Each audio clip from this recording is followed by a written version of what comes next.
Yeah, can we please have Gabe start? Go ahead.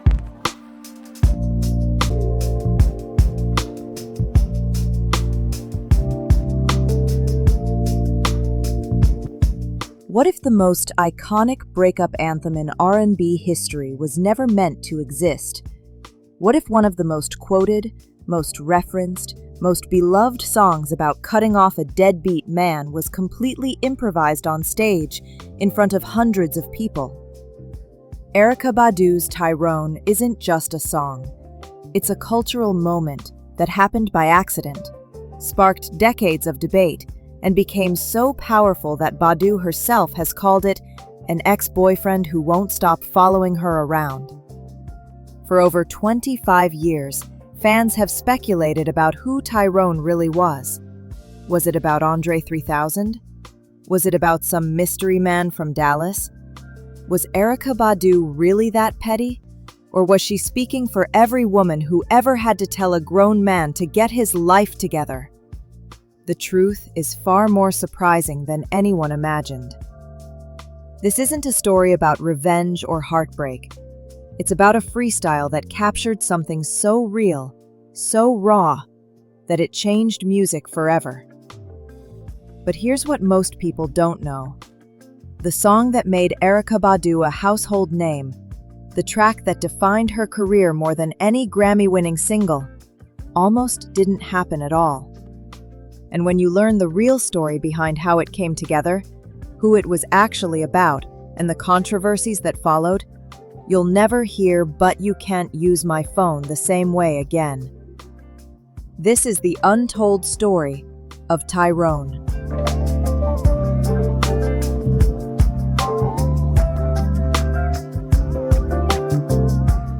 Hey everyone, so this is a pretty big video that has all the information about Erykah Badu's hit Tyrone. And I know that a lot of you may not have 40 minutes to watch this entire video. For that reason, I put a chapter section in the description. So if there are any particular parts that you may be interested in, you can skip over to that part. I make these videos for you to be able to listen to while driving, doing work, or even stuff around the house. Also, this may be my only video for this week.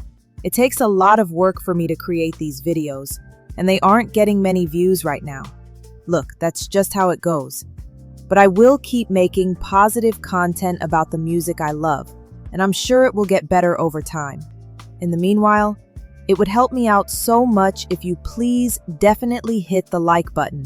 And if you do have the time, watch the video to the end, or even just let it play out while you do other things. It helps me out tremendously in getting more people that are neo-soul enthusiasts to see these videos. Other than that, thank you so much for the support. We are on our way to 100 subscribers. I will be right back with you next week with some more interesting stories of neo-soul artists that we truly do enjoy. Everyone have a great day. Before the Queen, Erykah's rise to neo-soul royalty. Before there was a Tyrone, there was Erykah Badu Wright, a girl from South Dallas who would transform herself into the queen of neo-soul. Born on February 26, 1971, Erykah grew up in a household where creativity wasn't just encouraged, it was survival. Her mother, Colleen Wright, was an actress, and young Erykah was performing at the Dallas Theater Center before she could fully understand what stage fright meant. She changed her name to Erykah in the late 80s, adding the "Ka" because it represented her inner self, her true identity beyond what the world could see. Erykah wasn't just talented, she was different. While other kids were focused on fitting in, she was wrapping her head, studying metaphysics, and diving deep into the spiritual traditions that would later define her artistic identity.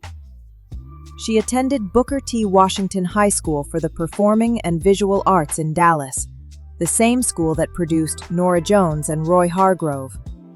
After graduation, she enrolled at Grambling State University in Louisiana to study theater, but the pull of music was too strong. She dropped out in 1993 to pursue her real passion, teaching music to children while performing with her cousin Robert Free Bradford as the duo Erykah Free. Everything changed when she opened for D'Angelo at a show in her hometown. In the audience that night was Kedar Massenberg, a music executive who had just launched his own label, Kedar Entertainment. He heard something in Erykah's voice that couldn't be taught, couldn't be manufactured. It was ancient and futuristic at the same time. He signed her immediately, and they got to work on what would become her debut album. The recording sessions for Baduism were intimate, spiritual, almost meditative. Erykah recorded most of the vocals in 1 or 2 takes, refusing to overproduce or polish the rawness out of her sound. On February 11, 1997, Baduism dropped and changed the music industry overnight. The album debuted at number 2 on the Billboard 200 and hit number 1 on the top R&B albums chart. On and On became a massive hit, reaching number 12 on the Billboard Hot 100 and earning Erykah her first Grammy Award for Best Female R&B Vocal Performance. By the end of 1997, Baduism had gone triple platinum. Erykah Badu wasn't just another R&B singer. She was a movement, a vibe, a spiritual experience wrapped in head wraps and incense smoke. But what came next would eclipse even that massive success, and it would happen completely by accident. The scriptographic romance, André 3000, and the timing nobody talks about. While Erykah was building her empire, something else was happening behind the scenes. In 1996, during the height of Atlanta's music renaissance, Erykah Badu met André Benjamin, better known as André 3000 from Outkast. Their connection was instant and intense.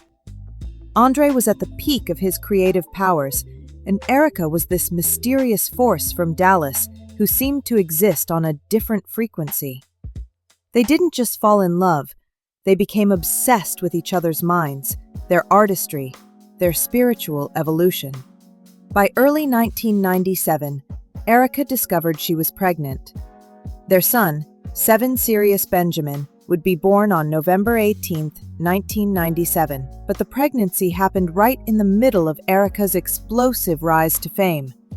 She was navigating morning sickness, mood swings, and the physical exhaustion of carrying a child while also promoting Baduism and preparing for what would become the most important performance of her career.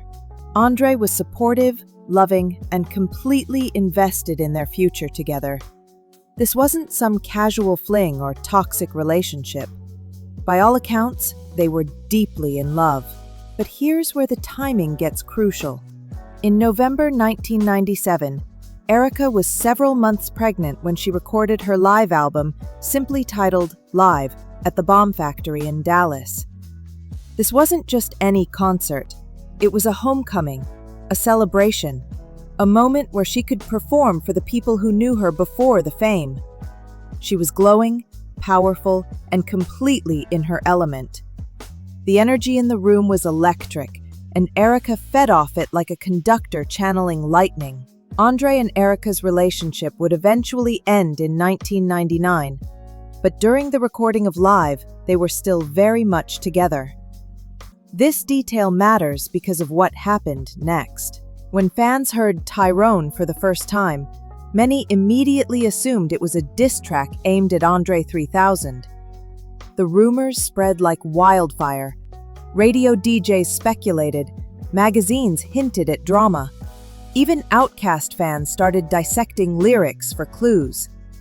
But the truth was far more complicated and far more interesting than anyone realized, and André himself would eventually have to address the rumors in his own music. The rehearsal joke that became a legend. Before Tyrone became an anthem, it was an inside joke. During rehearsals for the live album, Erykah and her band would mess around with different grooves, trying to find the right energy for each song. Her keyboard player, Norman Keys Hurt, had been playing around with this particular melody. a slow, soulful progression that felt familiar but fresh. It wasn't meant for anything specific. It was just vibing, the kind of musical exploration that happens when talented musicians have chemistry and time to experiment. Erykah loved the groove. It reminded her of something, a feeling she couldn't quite name. During breaks between rehearsals, she would freestyle over it, making up funny scenarios about relationships, about men who didn't have their lives together, about women who were tired of carrying the weight. Her background singers, R.C. Williams and Ndombi, picked up on the pattern and started adding their own harmonies. They weren't writing a song, they were having fun, channeling the kind of conversations that happen in beauty salons and living rooms across Black America. The melody became a running gag. Keys would play it, and Erykah would launch into some improvised verse about a fictional deadbeat boyfriend. Sometimes it was about a man who never paid for anything. Sometimes it was about a dude who always brought his boys around. The specifics changed, but the energy was always the same. A woman at the end of her patience, delivering the final notice with style and sass. The band loved it. They started calling it the groove, and it became part of their pre-show warm-up routine. What nobody realized, not even Erykah herself, was that this groove was sitting in her subconscious, waiting for the perfect moment to emerge. The background singers already knew their parts because they'd been harmonizing over Key's melody for weeks. The band knew the pocket because they'd been living in it during rehearsals. All that was missing was the right moment, the right energy, the right crowd. And on that November night in Dallas, everything aligned. But even then, Erykah had no idea she was about to create the song that would define her career. That night in 1997, when Tyrone was born. The Bomb Factory was packed that November night in 1997. Erykah had already performed most of her set, taking the crowd through the hits from Baduism and deep cuts that only true fans knew. The energy was reaching its peak, and Erykah was feeding off the love in the room. She was several months pregnant, glowing under the stage lights, and completely in control of the moment. The band was locked in. The audience was hanging on every word, and something magical was building in the air. Then, without warning, Keys started playing the groove, that same melody they'd been messing around with during rehearsals. Erykah heard it and made a split-second decision. She didn't plan what she was going to say. She didn't think about how it would sound or whether it would work. She just opened her mouth and let it flow. "I'm getting tired of your shtit. You don't never buy me nothin'." The crowd erupted. They felt it instantly, that raw honesty that comes from a place of truth. Erykah kept going, building the story in real time. A man who never has money but always has time for his boys. A woman who's been patient, who's been understanding, who's been carrying more than her share of the weight. And then came the hook that would echo through generations. "But you can't use my phone." The audience lost their minds. They weren't just hearing a song. They were witnessing the birth of an anthem, and they knew it. The background singers came in exactly on cue, their harmonies perfectly placed because they'd been practicing them for weeks without knowing why.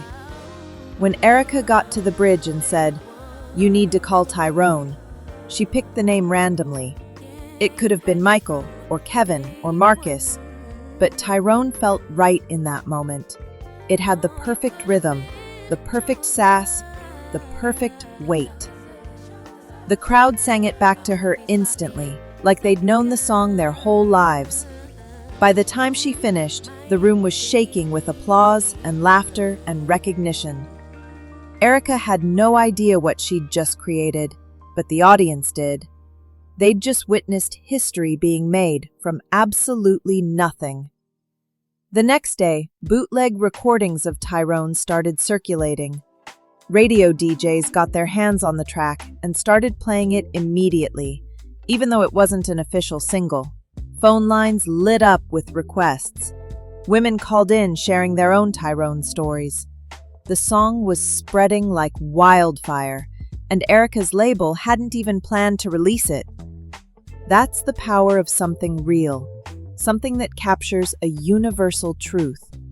It doesn't need marketing or promotion. It just needs to exist, and people will find it.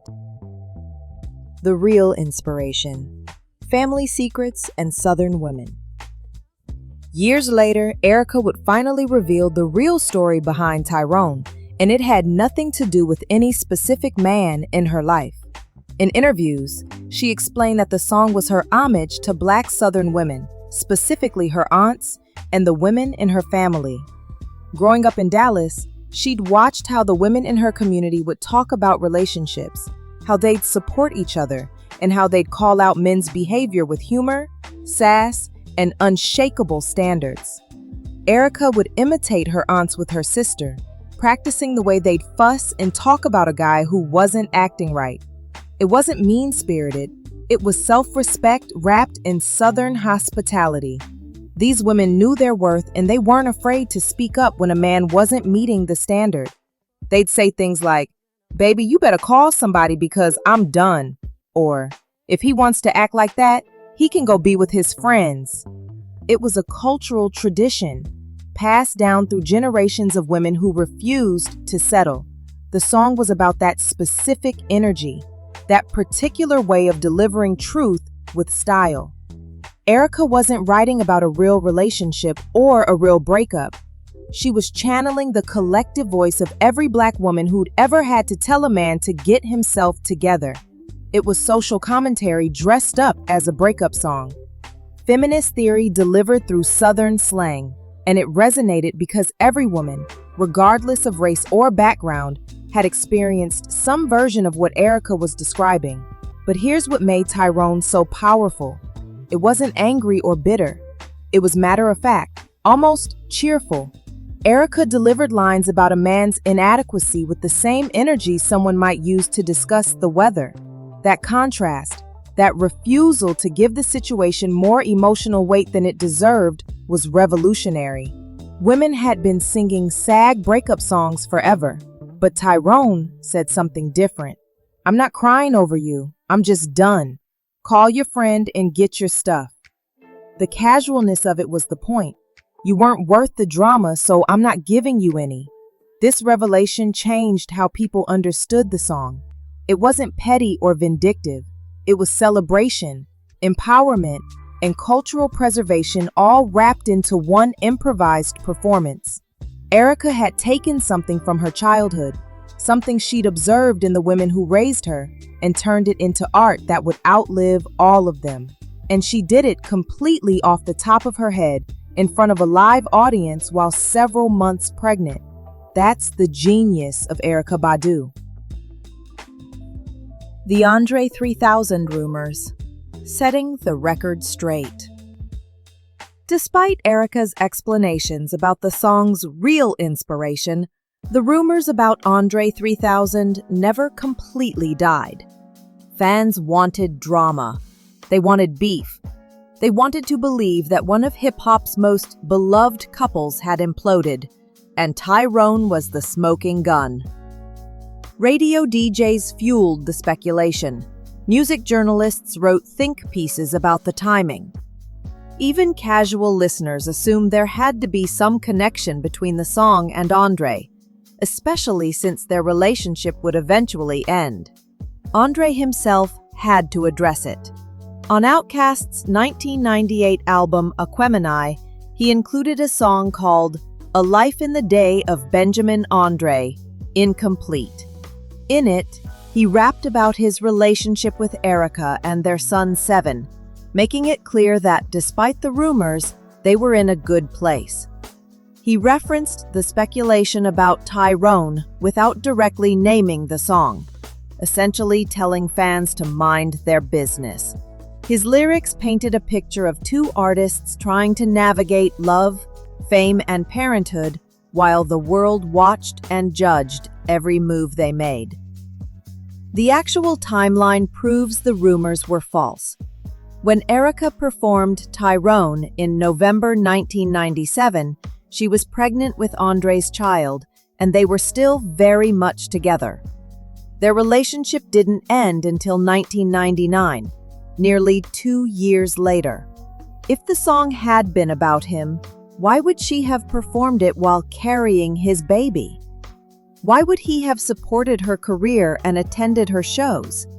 The math simply didn't add up, but that didn't stop people from believing what they wanted to believe. André and Erykah maintained respect for each other even after their romantic relationship ended. They co-parented Seven, collaborated on music, and spoke highly of each other in interviews. In a 2008 interview, André called Erykah one of the most important people in his life, saying she changed how he thought about art, spirituality, and what it meant to be a conscious Black man in America. Erykah has consistently praised André as a father and an artist, never speaking negatively about their time together or their breakup. But the Tyrone rumors persisted because people needed a story. A freestyle improvisation based on childhood memories wasn't as interesting as a celebrity breakup.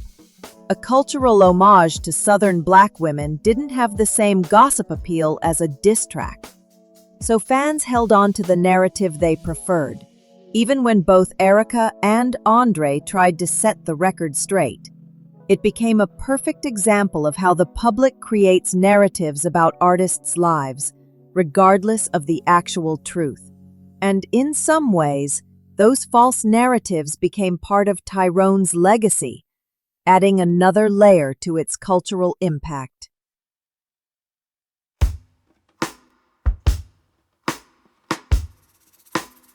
If you're feeling this breakdown, drop a comment with your favorite line from Tyrone, like the video, and subscribe to Neo Soul House. What song should we unpack next? The man-bashing controversy, when radio and TV exploded. As Tyrone gained popularity, a fierce debate erupted across radio stations, television talk shows, and barbershops throughout America. Critics, particularly men, accused Erykah Badu of man-bashing. They argued the song was disrespectful, emasculating, and promoted negative stereotypes about Black men. Radio call-in shows became battlegrounds where men vented their frustration about being generalized and attacked, while women defended the song as truth-telling and empowerment. The controversy reached its peak when mainstream media picked up the story. Talk shows dedicated entire segments to debating whether Tyrone was harmless fun or something more sinister. Some male commentators called it reverse sexism, arguing that if a male artist had released a song with similar content about women, they would have been canceled immediately. Others defended Erykah, pointing out that male rappers had been degrading women in their lyrics for decades without facing the same backlash. Erykah's response to the criticism became legendary. When asked about the man-bashing accusations, she calmly stated, "If you throw a rock in a crowd, a hit dog will holler." She explained that the song wasn't about all men, just a specific type of man who refuses to get his life together. If you're offended by Tyrone, she suggested, maybe you need to examine why it bothers you so much. Her refusal to apologize or back down only intensified the debate, but it also solidified her reputation as an artist who wouldn't compromise her message for commercial appeal. The gender divide was stark. Women of all ages embraced Tyrone as an anthem of self-respect and boundary setting. They shared stories of their own Tyrones, men who had taken advantage of their patience and generosity. The song became a rallying cry, a permission slip to demand better treatment. Meanwhile, many men felt attacked and misrepresented. They argued that not all men were deadbeats, and songs like Tyrone contributed to negative stereotypes that made healthy relationships harder to build. What got lost in the controversy was the song's actual message. Tyrone wasn't about hating men or dismissing their struggles. It was about recognizing when a relationship has become unbalanced and having the courage to walk away. The specific grievances in the song, a partner who doesn't contribute financially, who always brings friends around, who takes more than they give, weren't gendered issues. They were relationship issues that anyone, regardless of gender, might experience. But because Erykah delivered the message with humor and attitude, critics focused on the style rather than the substance. The controversy ultimately helped the song's popularity. Debate creates attention, and attention creates legendary status. Tyrone wasn't just a song anymore, it was a cultural flashpoint, a litmus test for how people view gender dynamics in relationships. And Erykah Badu, whether she intended to or not, had sparked a conversation that would continue for decades. The fact that we're still talking about it more than 25 years later proves just how deeply the song struck a nerve. Chart success and the Billboard Anomaly. Here's one of the most shocking facts about Tyrone. Despite becoming one of the most recognizable and beloved R&B songs of the late 90s, it never appeared on the Billboard Hot 100. The song that defined Erykah Badu's career, that played constantly on radio stations across the country, that became a cultural phenomenon, technically wasn't a chart hit according to Billboard's main singles chart. The reason why reveals something fascinating about how the music industry measures success. Tyrone was only available as a track on Erykah's live album, which was released on November 18, 1997. In the late 90s, Billboard's chart rules required a song to be released as a commercial single to qualify for the Hot 100. Since Tyrone was never released as a standalone single that consumers could purchase, it couldn't chart on the Hot 100, even though it was receiving massive radio airplay. This rule was designed to prevent album tracks from cannibalizing single sales, but in Tyrone's case, it created a bizarre situation where one of the year's most popular songs was invisible on the industry's most prestigious chart. However, Tyrone dominated the charts that did allow airplay-only entries. The song reached #1 on Billboard's Hot R&B/Hip-Hop Airplay chart and stayed there for multiple weeks. It also peaked at #6 on the Hot R&B/Hip-Hop Songs chart, which factored in both airplay and sales. Radio programmers couldn't stop playing it because their phone lines exploded every time they did. The song generated more listener requests than most official singles, proving that industry rules couldn't contain organic popularity. The live album itself was a massive commercial success, going platinum and reaching #4 on the Billboard 200. Tyrone was the driving force behind those sales. People bought the entire album just to get the song, since it wasn't available anywhere else. In a strange way, the chart rules worked in Erykah's favor financially. Instead of selling 99-cent singles, she was selling $15 albums. The industry's attempt to protect single sales actually pushed consumers toward a more expensive product. This chart anomaly became part of Tyrone's legend. The song was too big for the rules, too powerful to be contained by industry standards. It didn't need a Hot 100 placement to prove its impact. Everyone knew it, everyone sang it, and everyone understood its cultural significance. The absence from the Hot 100 became a point of pride for fans, proof that real artistry didn't need validation from chart positions or industry gatekeepers. Tyrone existed outside the system, and somehow that made it even more powerful. The cultural impact. From anthem to meme. The cultural footprint of Tyrone extends far beyond its chart performance or radio play.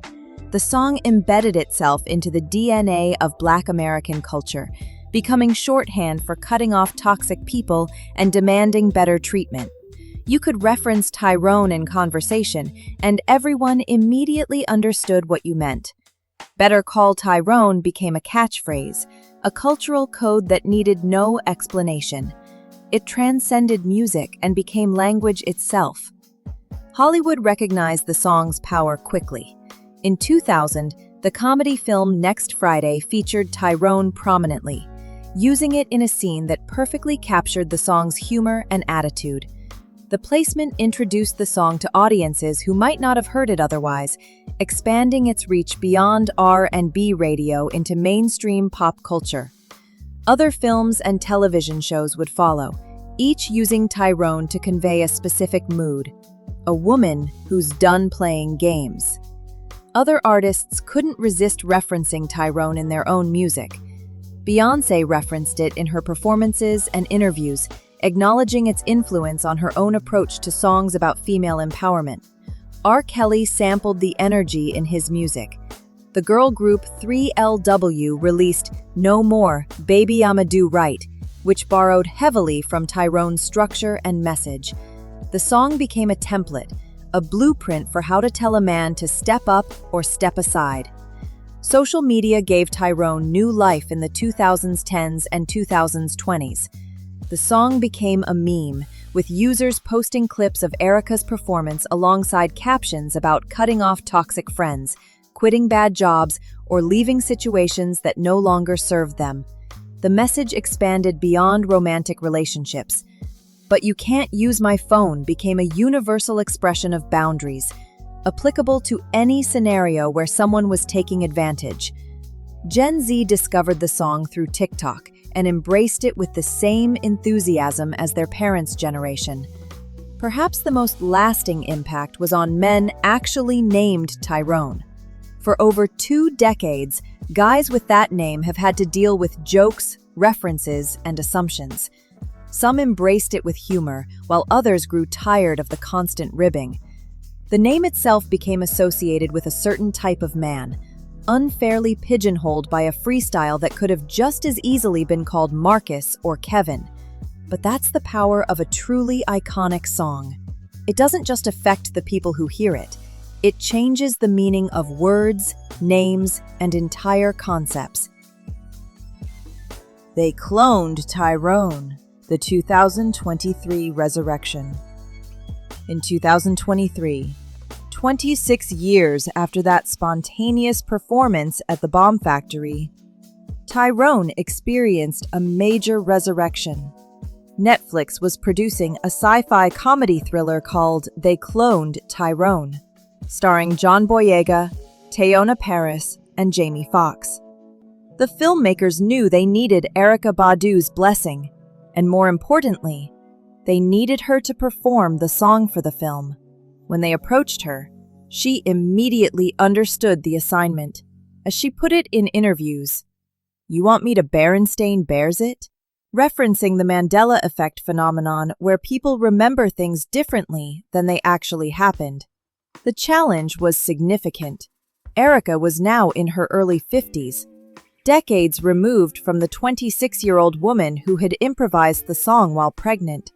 Her voice had matured, her life had changed, and recreating that specific energy seemed impossible. But Erykah approached it with the same spontaneity that created the song in the first place. She didn't try to perfectly replicate the original recording. Instead, she channeled the feeling, the attitude, the essence of what made Tyrone special. Recording the song for They Cloned Tyrone became an exercise in time travel.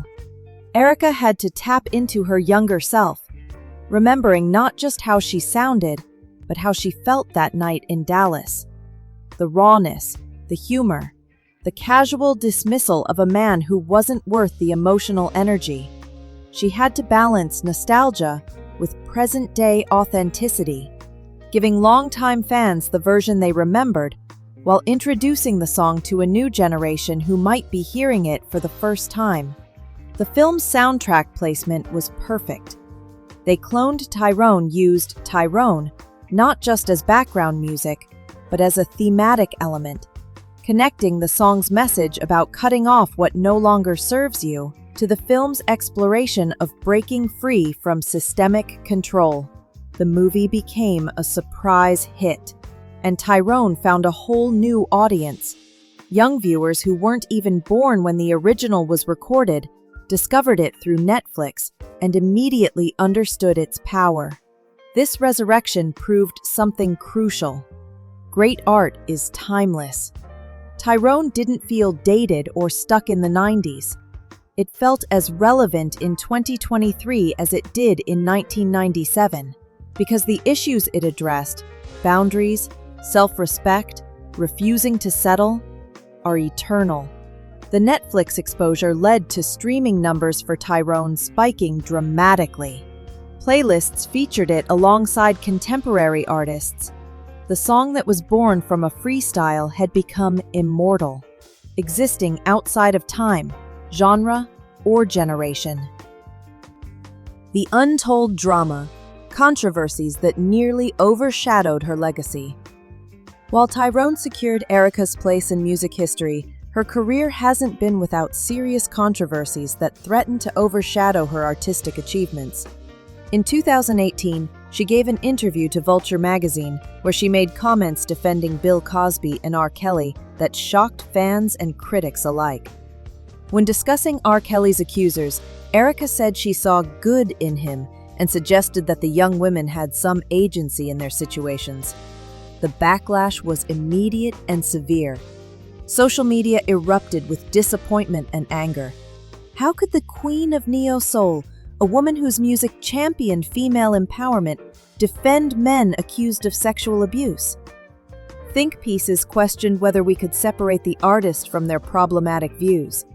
Some fans announced they were done supporting her, while others tried to contextualize her comments within her broader philosophy about seeing humanity in everyone.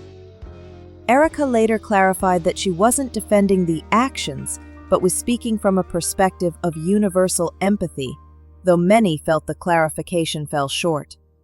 The controversy intensified when old clips resurfaced of Erykah making questionable comments about Adolf Hitler in a 2008 interview, saying she saw something good in him and everyone. While she was clearly speaking philosophically about her belief in the potential for good in all humans, the optics were terrible. Critics accused her of being a performative contrarian, someone so committed to appearing spiritually enlightened that she lost sight of basic moral clarity. The Hitler comments, combined with the R. Kelly defense, created a pattern that worried longtime supporters. In 2010, Erykah released the video for Window Seat, which showed her stripping naked while walking through Dealey Plaza in Dallas, the site where President John F. Kennedy was assassinated. At the end of the video, she's symbolically shot and falls to the ground. The video was shot guerrilla style without permits, and Erykah was eventually charged with disorderly conduct. While some praised it as bold artistic expression about vulnerability and groupthink, others called it disrespectful to both the Kennedy family and the public witnesses who didn't consent to being filmed. These controversies raise difficult questions about legacy and accountability. Could you love Tyrone and on while disagreeing with Erykah's problematic statements? Did her spiritual philosophy excuse comments that minimized serious harm? Fans wrestled with these contradictions, trying to reconcile the artist who gave them anthems of empowerment with the person who sometimes seemed to lack basic judgment.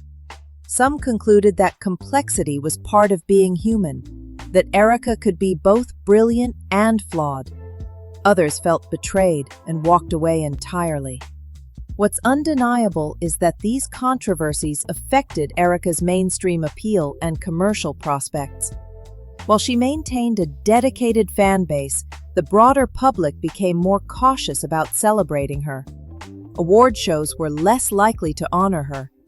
Mainstream media coverage often included disclaimers about her controversial views. The woman who had been universally beloved in the late 90s became a more polarizing figure, proof that talent alone isn't enough to maintain legendary status. You also need to avoid defending the indefensible. Conclusion: why Tyrone still matters today. Erykah Badu has famously referred to Tyrone as an ex-boyfriend who won't stop following her around. No matter what else she creates, no matter how her artistry evolves, that improvised freestyle from 1997 remains her most requested, most recognized, most celebrated work. It shows up at every concert, dominates every set list, and generates the loudest cheers from every audience. For an artist as prolific and innovative as Erykah, having one song define your entire career could be frustrating. But she's made peace with it, recognizing that some moments transcend intention. In 2024, Erykah embarked on her Unfollow Me tour, performing at some of the biggest venues of her career. And every single night when she performs Tyrone, the crowd loses their minds.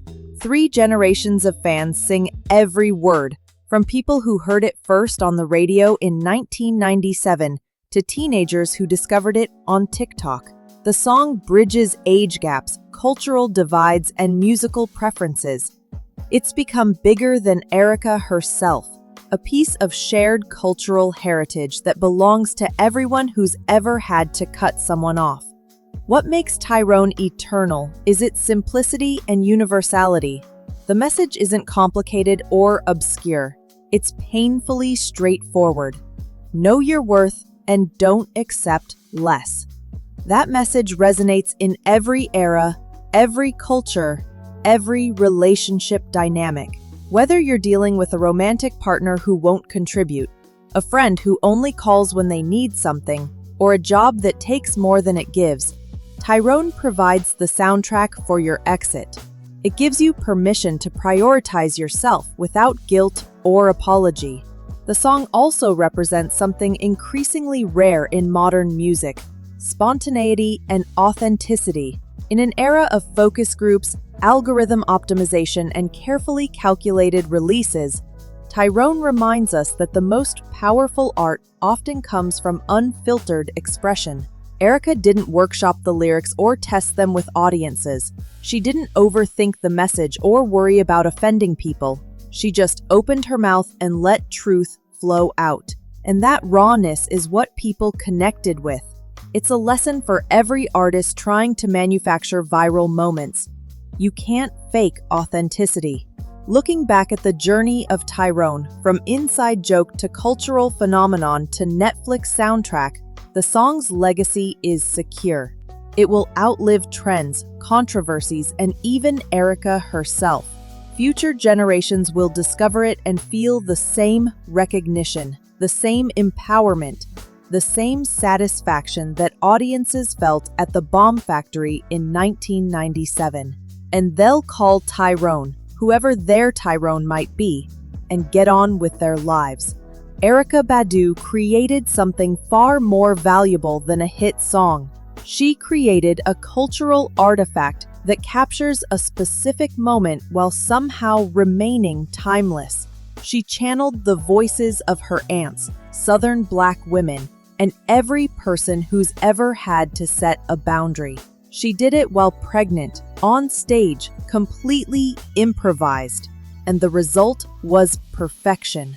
That's not just talent, that's magic. That's why, decades later, we're still talking about Tyrone, and we probably will be for decades more.